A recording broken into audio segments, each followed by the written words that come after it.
కథలు నిజం కాలేవురా, అవి ఎన్నటికీ నెరవేరవు. నీ స్మగ్లింగ్ సామ్రాజ్యాన్ని కూలదోసి మిమ్మల్ని పాతాళానికి పెకిలించడానికి ఈ బెబ్బులిపులి మిమ్మల్ని వేటాడుకుంటూ వచ్చింది.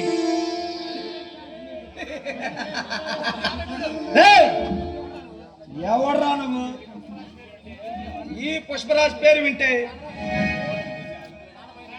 ప్రాణభయంతో పారిపోయే పోలీసులను చూసా, ఫారెస్ట్ ఆఫీసర్లను చూసా. అలాంటిది ఎన్ని గుడ్డలు రా నీకు? సరాసరి నా స్థావరంలో కడిగి పెట్టే మగాళ్ళ మాట్లాడుతున్నావు. పుష్పరాజ్, ప్రాణాలు తీయమంటావా లేక పాడే కట్టించమంటావా? రే పుష్పరాజ్, మీలాంటి రాక్షసుల చరిత్రకు రక్త శాసనం చేసి రక్త తర్పణం చేయడానికి వచ్చిన రుద్రమనాయుడిని, రౌడీయిజం చేసే గోండా నా కొడుకుల గుండెలు విడదీస్తానే గబ్బర్ సింగ్ ని, ఈ సిటీకి కొత్తగా వచ్చిన ఏసీపీ ఇన్స్పెక్టర్ టైగర్ విజయ్నిరా. రే విజయ్, బ్రతికి మీద ఆశ ఉన్నవాడెవడు ఈ భయంకరాలను ఎదిరించలేదు. బ్రతకాలంటే బయలుదేరు, లేదంటే ఈ దేవరాజ్ చేతిలో బలైపోతావు. భయపడ్డం ఈ బ్లడ్ కి తెలియదురా, బ్లడీ ఫోల్. విజయ్, ఈ పుష్పరాజ్ అంటే లవర్ అనుకున్నావా? ఒక్క టెగ్గర్ నొక్కితే తలకాయ పుస్తకాలు వెళ్ళిపోతే, బటన్ నొక్కితే నీ బాడీ భూస్థాపితం అయిపోతుంది.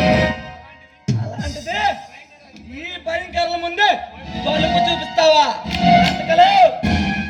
రే పుష్పరాజ్, నీలాంటి గుండెలు తీసిన బండుకి భయాన్ని పరిచయం చేసిన బెంగాల్ టైగర్ నిరా.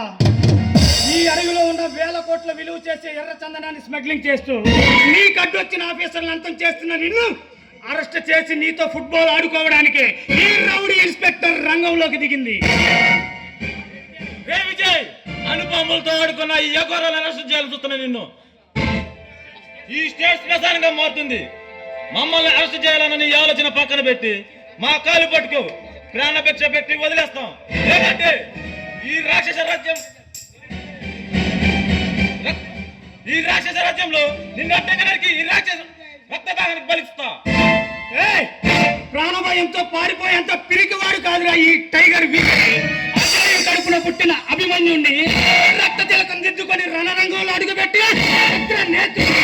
మీలాంటి గుండాల్ని ప్రళయ రుద్రుడు ఈ రాజశేఖర్.